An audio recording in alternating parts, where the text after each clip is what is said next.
Zambuto è stato precursore del progetto del nuovo corso dell'UDC. Marco 5 anni fa si candidò contro i partiti, anche contro l'UDC dell'epoca,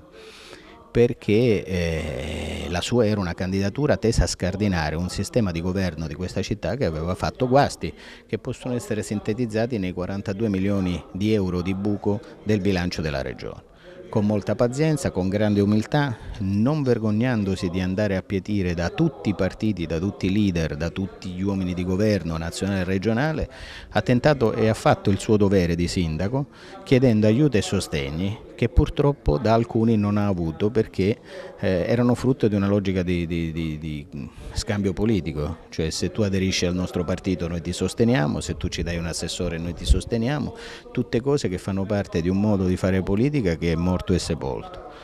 Oggi lui si presenta forte della sua militanza e della sua dirigenza all'interno dell'UDC con altri raggruppamenti civici, per un progetto che continua sempre in quello spirito, che è quello che ha fatto sì che l'UDC siciliano si rinnovasse e cambiasse pagina da un anno a questa parte. Come sindaco sicuramente qualche momento di contrasto, ma oggi assieme, a fianco di Marco Zambuto nel nome dell'UDC.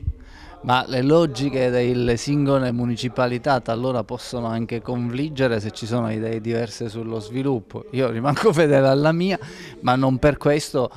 oggi che c'è una proposta sulla città mi sento di confermare piena lealtà e fiducia all'operato di Marco. Credo che una realtà complessa come quella agrigentina, in un tempo complesso, ha necessità di senso di responsabilità e non ha necessità di proclami. Ormai si va verso la confederazione per quanto riguarda il patto per il territorio, prima con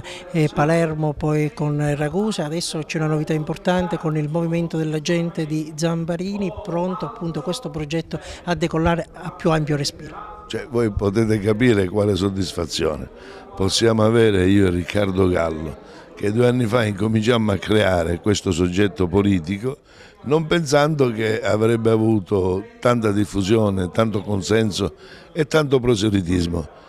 Poi ce lo siamo spiegati perché la gente il vuoto che sta lasciando la politica non lo digerisce più, e Zambarini che stava creando e favorendo nelle regioni italiane il sorgere di movimenti per la gente.